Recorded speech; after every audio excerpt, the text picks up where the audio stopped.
하나님의 말씀은 야고보서 5장 16절입니다. 제가 봉독해 올리겠습니다. 그러므로 너희 죄를 서로 고백하며 병이 낫기를 위하여 서로 기도하라. 의인의 간구는 역사하는 힘이 큼이니라. 아멘. 야고보서가 5장을 마지막으로 야고보서를 마치게 됩니다. 야고보서를 마치면서 야고보 기자는 야고보 편지를 읽는 사람들에게 여러 가지로 이야기를 하였지만 마지막으로 가난한 자들을 억압하고 그들을 착취하는 부자들에 대해서, 다시 말하면 부정한 방법으로, 정당하지 못한 방법으로 돈을 버는 부자들에 관해서 굉장히 강렬한 어조로 그들을 훈계합니다. 그리고 나서 두 번째로, 그럼에도 불구하고 너희들이 힘들고 어려운 가운데에 있지만 너희들이 그것을 참고 인내하라, 그렇게 이야기를 해줍니다. 그리고 마지막으로 하나님께서, 예수님께서 재림하실 그 재림의 소망을 가지고 모든 것을 이겨내라, 이렇게 이야기를 합니다. 그리고 나서 이제 마지막으로 기도에 관해서 이야기하고 있는데, 오늘 본문에서 이야기하는 것 같이 의인의 간구하는 것은 역사하는 힘이 크다고 이야기해주고 있습니다. 역사하는 힘이 크다고 하는 것에 관해서는 여러 가지로 이야기할 수 있겠지만, 먼저 저도 그렇고 여러분들도 그렇고 세상을 살아가다 보면 다 좋고 다 기쁜 일만 있는 것이 아니고, 때로는 내가 감당할 수 없는 슬픔, 때로는 내가 감당할 수 없을 만큼 화가 나는 일들도 굉장히 많이 있습니다. 그런데 우리 신앙인들은 기쁘고 즐거울 때, 그럴 때 하나님께 감사하고 하나님께 기도하며 하나님을 찬양하는 것은 누구든지 쉽게 할 수 있습니다. 그러나 내가 화가 나고, 그러나 내가 억울하고, 내가 힘들고 고난과 핍박을 받을 때에 과연 우리가 하나님을 찬양할 수 있는가, 우리가 하나님께 감사할 수 있는가, 하나님께 영광을 돌릴 수 있는가 하는 것에 관해서 오늘 이야기하고 있는 것입니다. 먼저 여기에 보면은 너희 죄를 서로 고백하며 병 낫기를 위하여 서로 기도하라, 이렇게 이야기하고 있습니다. 참으로 힘들고 어려운 가운데에 하나님께 기도한다고 하는 것은 어쩌면 힘이 들 수도 있고 어쩌면 힘이 들지 않을 수도 있습니다. 오늘 야고보 기사는 이렇게 이야기를 하면서 너희가 기도를 하긴 해야 되는데 어떻게 기도해야 되느냐라고 이야기해 주면서 엘리야가 갈멜산 위에서 기도하였던 것 같이 기도해라, 이렇게 이야기하고 있습니다. 오늘 본문을 통해서 우리가 잘 알고 있는 이야기지만, 많은 사람들이 앞에 죄를 서로 고백하고 서로를 위해서 기도해 주라고 하는 말은 잊어먹고, 의인이 간구하는 것에 관해서 하나님이 무조건 응답해 주실 것이다 라고 이야기를 하고 있습니다. 거꾸로 이야기한다면은 우리가 기도하니까 응답을 들어주셔야 되는데, 응답을 해주셔야 되는데, 우리의 기도에 응답을 해주셔야 되는데, 그 조건은 바로 의인의 간구한다라는 거예요. 우리가 의인이니까, 내가 의인이고 여러분이 의인이니까 우리가 기도하면 하나님은 무조건 우리의 기도를 들어주셔야 돼, 이런 문구로 해석을 잘못해서 하나님께 기도만 하면, 내가 기도만 하면 다 낫는 줄 알고, 내가 기도만 하면 다 되는 줄 알고 그렇게 하나님께 간구하고 있다는 겁니다. 그런데 그 앞에 구절을 가만히 보면 뭐라고 나있냐면, 너희 죄를 서로에게 고백하라, 이렇게 이야기하고 있습니다. 너희 죄를 서로에게 고백하라. 죄라고 하는 것은 여러 가지로 해석할 수 있지만, 첫 번째로는 하나님과 나와의 관계에 있어서 죄, 이렇게 정의를 내릴 수도 있지만, 오늘 본문에서 이야기하는 것은 서로의 죄를 고백하라고 하는 거예요. 하나님과 나와의 관계에 있어서 죄를 고백하는 것이 아니라, 나와 또 다른 사람, 또 그 사람과 나와의 관계에 있어서 짓고 있는 죄, 이것이 가져오는 결과는 우리가 상상할 수 없을 만큼 큰 무거움을 우리들에게 가지고 옵니다. 그렇다고 한다면 야고보 기자는 왜 하나님 앞에 죄를 고백해서 하나님이 용서해 주시면 그걸로 끝이지, 왜 우리가 이웃들에게 그 잘못했던 것에 대해서 고백을 하고 그 사람이 나의 죄를 내가 그 사람에게 잘못된 것을 고백했을 때 그 사람이 나의 죄를 용서해 줘야만 하나님이 거기에 응답을 해 주시느냐 하는 겁니다. 그 사람이 나에게 죄를 용서할 수 있는 권위가 있고 어떤 힘이 있는 것이 아님에도 불구하고 죄를 고백하라고 이야기합니다. 그리고 난 이후에 병이 낫기를 위해서 기도하라고 이야기하고 있어요. 죄로 인하여 우리가 발생하는 여러 가지가 있는데 가장 큰 것은 죄 때문에 병이 발생한다는 거예요. 하나님과 나와의 관계에 있어서 하나님이 나에게 시련을 통해서 나의 믿음을 좀 더 정금과 같이 하시기 위해서 나에게 시련을 주는데 어느 날 뜬금없이 주시는 경우도 있지만 대부분 우리가 하나님 앞에 잘못했던 것을 잘 기억하지 못하고 우리가 그것 때문에 힘들어 하시니까 하나님께서 우리들이 그것을 고백하게 하시고 하나님이 우리가 그것을 고백하도록 하시고 그것을 용서해 주시기 위해서 우리에게 어떤 그 시련을 주신다는 겁니다. 그런데 우리는 마치 그 시련을 받는 것이 당연한 것이라고 생각을 해요. 내가 죄를 지었으니까 당연히 시련을 받는 것이다. 내가 죄를 지었으니까 하나님으로부터 책망을 받는 것이 당연하다라고 이야기합니다. 그러나 하나님으로부터 책망을 받고 하나님으로부터 시련을 받기 이전에 우리가 할 수 있는 일이 있는데 그것이 뭐냐면 하나님께 고백하는 거예요. 내가 잘못했습니다. 이러이러한 것들을 하나님 앞에 잘못했으니까 하나님 용서해 주세요 라고 이야기하면 하나님은 우리에게 시련이나 어떤 고난을 주시지 아니하시고 우리의 죄를 잊어버리신다라는 겁니다. 그럼에도 불구하고 사람들에게 있는 것은 뭐예요? 건망증 또는 망각이라는 것을 통해서 망각이라는 것이 있는데 우리는 우리의 죄를 잊어먹는다는 거예요.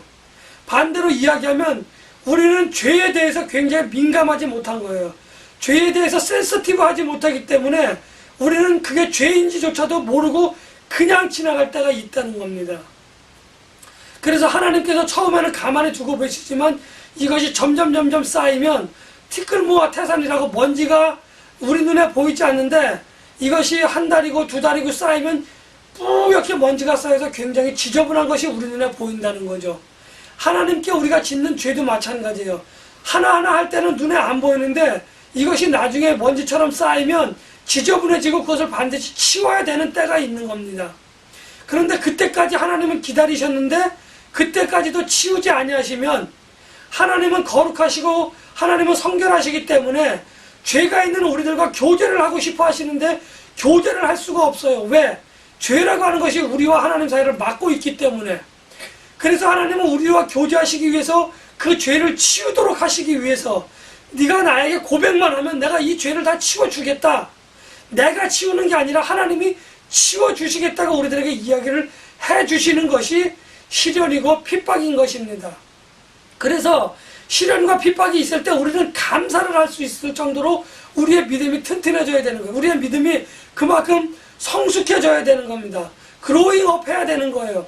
그런데 우리의 믿음이 그로잉업 하지 않고 제자리에 계속 머물러 있으면 그런 것들에 관해서 귀찮아하고 그런 것들 때문에 멀리하다가 결국은 하나님과의 교제는 어디론가 사라져버리고 하나님과 등지고 세상을 향해서 나아가는 모습을 우리는 바라보고 있다는 겁니다.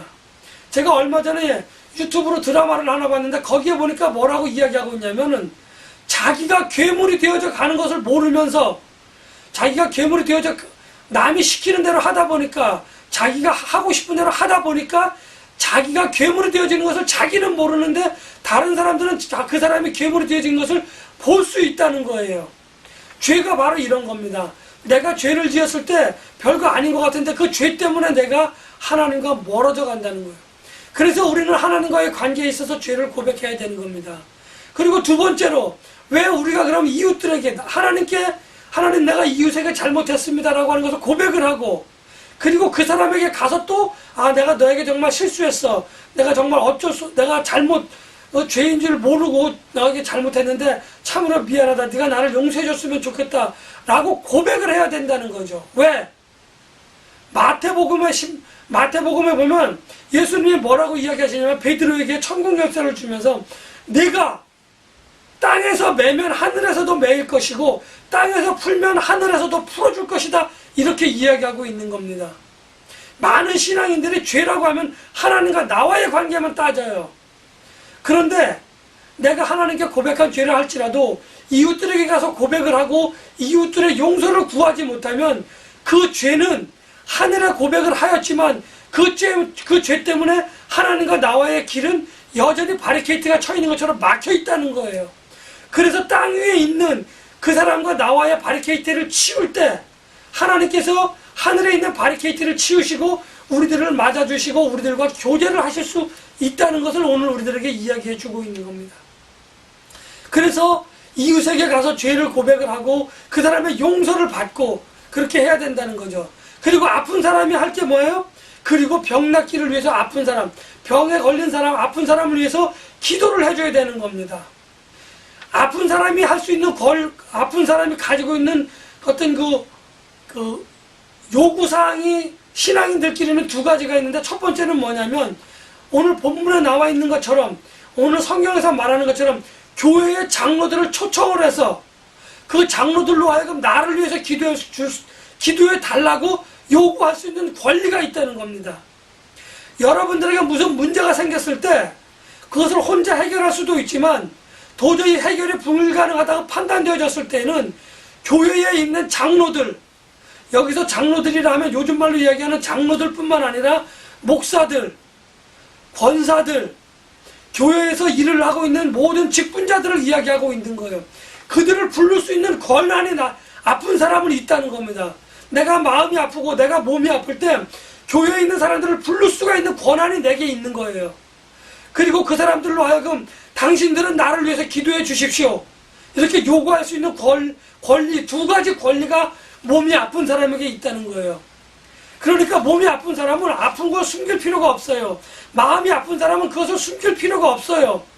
교회에 있는 많은 직분자들을 내가 아프니까 당신들이 와서 오십시오, 이거는 아픈 사람이 할 수 있는 권리예요. 목사가 내가 가야지 이렇게 해서 갈 수도 있지만, 그거보다도 내가 목사를 부르고 내가 장로를 부르고 교회의 직분자들을 부를 수 있는 권리가 아픈 사람에게는 있다는 겁니다. 그리고 그들이 다 왔을 때 당신들이 왔으니까 이제 나를 위해서 기도해 주십시오, 이렇게 기도를 요청할 수 있는 권리가 아픈 사람에게 있다는 거예요. 이것이 오늘 하나님께서 믿는 사람들에게 주신 커다란 축복인 거예요. 세상 사람들은 마음이 아플 때, 마음이 우울할 때 할 수 있는 방법은 딱 한 가지밖에 없어요. 다리에서 뛰어내리는 길밖에 없습니다, 그 사람들은. 그런데 믿는 사람들은 내가 부를 수 있는 권리, 그 사람들은 어느 누구에게 그거를 이야기할 수 있는 권리가 없어요. 자기 혼자 마음으로 끙끙 앓다가 그냥 뛰어내리는 길밖에 없는데, 믿는 사람들에게는 위안을 삼을 수 있는 사람들을 부르고 하나님께 나를 위해서 기도해 주십시오라고 할 수 있는 그러한 권리가 있다는 거예요.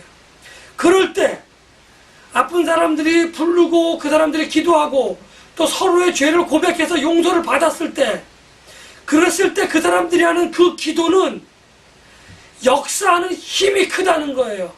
다시 말하면 하나님께서 시련과 핍박을 주시고, 비록 사탄이 그것을 중간에서 하나님이 아니라 사탄이 나를 테스트하기 위해서 막아버리고 있는 템프테이션이라고 할지라도 사탄은 하나님을 이길 수가 없어요. 우리를 막는 어떤 세력도 하나님의 힘과 능력을 막을 수가 없기 때문에 하나님이 말씀 한마디만 하시면 그 문제들은 해결된다는 거예요. 우리는 이렇게 좋은 많은 어떤 조건들을 가지고 있음에도 불구하고 믿는 사람들은 그것을 잘 누리지 못하는 안타까운 심정이 있다고 하는 것을 저는 오늘 여러분들에게 말씀을 드리고 싶습니다.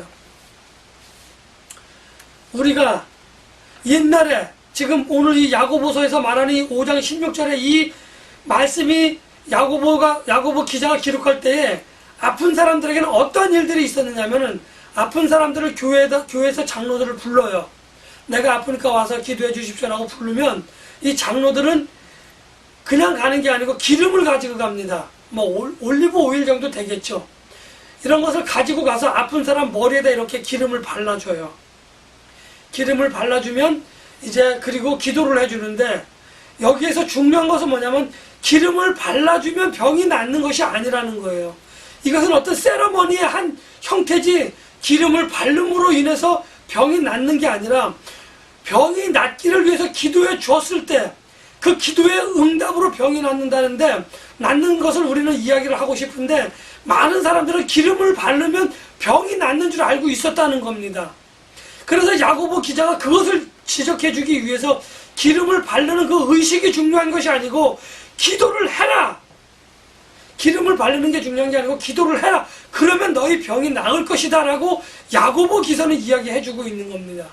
그런데 중요한 것은 오늘 여기 본문에 보면 의인의 기도에는 역사하는 힘이 크다고 했어요. 아까 제가 잠깐 말씀드렸어요. 그렇다고 한다면 우리가 기도하면, 아니 나는 의인이 아닌데 어떻게 내가 기도한다고 해서 그 사람 병이 낫지? 이런 생각을 할 수 있어요. 아니 매일 성경 읽고 매일 기도하고 매일 찬송하는 사람이라고 할지라도 그 사람은 하나님 앞에서 의인이 될 수 없어요. 왜? 세상의 모든 사람들은 하나님 보시기에 다 죄인이야. 목사가 됐든 장로가 됐든 오늘 교회 처음 나온 사람이 됐든 10년을 다녔든 20년을 다녔든 하나님이 보실 때는 다 똑같은 사람이야. 다만 교회에서 여러 가지 일을 행하다 보니까 그 일을 맡은 사람을, 어떤 사람은 목사를, 어떤 사람은 장로를, 어떤 사람은 권사를, 어떤 사람은 집사를 이렇게 다 맞춰 놓은 거예요. 그 직분에 따라서 부르는 호칭이 다른 것이지 하나님이 보실 때는 다 똑같은 사람인 겁니다. 그런데 목사는 의인이고 오늘 처음 나온 사람은 의인이 아니냐? 이것은 사람들이 판단할 이야기가 아닙니다. 오늘 처음 나온 사람이 기도할지라도, 교회를 10년, 20년, 30년 다닌 사람이 기도할지라도 그들은 의인이 될 수 없음에도 불구하고 하나님께서는 그들을, 예수 그리스도께서 그들의 죄를 다 씻어주셨기 때문에 하나님께서는 은혜로 말미암아 그 사람들을 의인이라고 인정을 해주시는 거예요. 그래서 그들이 기도할 때에, 그들이 아파할 때에 하나님께서는 은혜를 그들에게 부어주셔서 그들을 치료해 주시고 그들을 회복시켜 주시는 겁니다. 힐링시켜 주시고 리커버 시켜 주시는 거예요. 그런데 우리는 마치 기도해서 그 사람이 나으면 어때요? 내가 기도해서 그 사람이 나은 줄 알아요. 나는 기도하는 도구로 쓰였을 뿐이고 하나님께서 은혜로 그 사람을 치유해 주셨다고 하는 겸손함이 오늘 우리들에게 필요한데, 겸손하지 못하고 자칫 잘못하면 하나님의 이름은 저 밑으로 가라앉아 버리고 자기의 이름, 하나님이 하셨다가 아니라 내가 기도하니까 됐다 라고 하는 그것이 이렇게 점점점 떠올라서 교만해지게 되는 겁니다. 하나님께서는 이러한 것들을 우리들에게 말씀해 주시기 위해서 의인의 역사하면은 간구함이 크다고, 의인의 간구하면은 역사하는 힘이 크다고 이야기하고 있는 거예요. 어느 누구도 의인이 아니다라는 것을 반증적으로 이야기해 주고 있는 겁니다. 병 낫기를 위해서 기도하는 것, 가장 중요한 것은 하나님과의 관계에 있어서의 관계도 회복도 중요하지만 이처럼 하나님과 나와의 관계뿐만 아니라 각자 서로 간에 얽혀져 있는 이 짐을 풀지 않으면 하나님께서는 우리를 의인으로 인정해 주시지 않는다는 거예요. 이것을 통해서 오늘 우리가 하나님께 나아가는데, 엘리야의 기도를 가만히 보면 엘리야가 비가 오지 않기를 위해서 그냥 기도한 것이 아니고 간절히 기도했다는 거예요. 우리가 누군가를 위해서 기도해 줄 때는 정말 마음과 뜻과 성품을 다해서 간절히 기도해야 된다는 거예요. 그럴 때 하나님께서 응답해 주시는데, 그냥 늘 기도하듯이 간절함이 배제된 기도, 어떻게 보면 위선한 의식적인 기도고 어떻게 하면 외식하는 기도가 될 수도 있다고 하는 것을 오늘 우리들에게 경계하라고 이야기해 주고 있는 겁니다. 엘리야가 간절히 기도하니까 3년 6개월 동안 비가 오질 않았어요.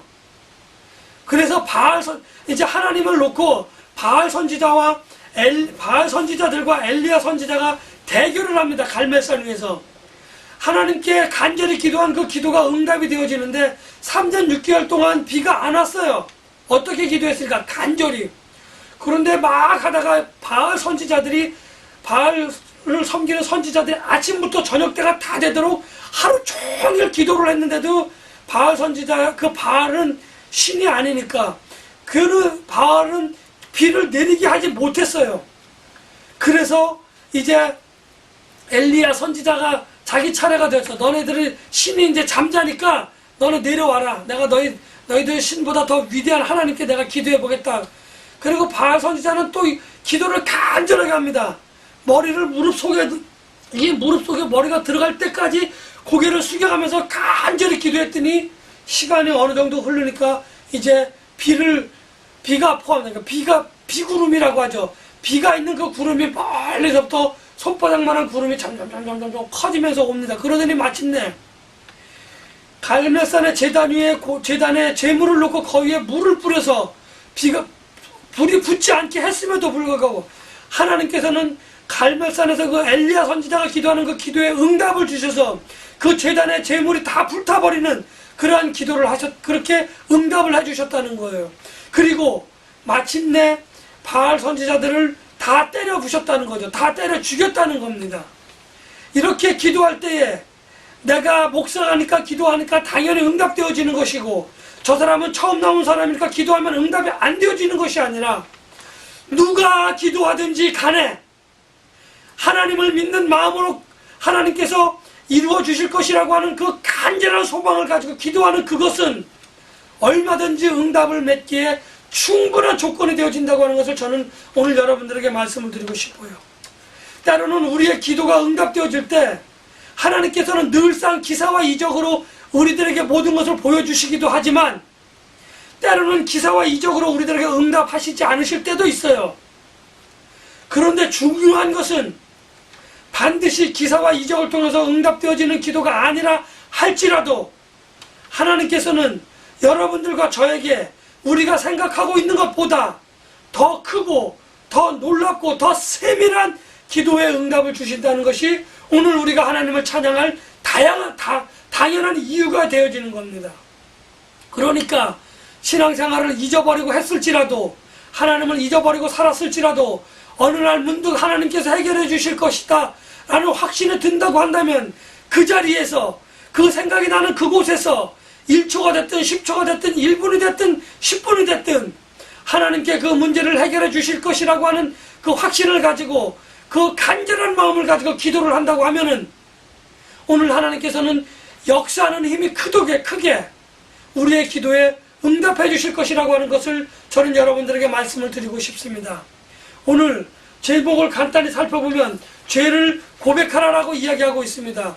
우리가 우리의 죄를 고백해야 되는 이유는 간단합니다. 내가 여러분들에게 지은 죄, 여러분이 또 다른 사람들에게 지은 죄, 그 사람이 저에게 지은 죄, 서로 간의 공동체를 허무는 그러한 죄의 벽을 해결해 버리시고, 그리고 하나님께 간절히 간구하여서 크신 응답을 받는 저와 여러분들이 되시기를 예수님의 이름으로 간절히 축복하며 기도합니다. 기도하시겠습니다.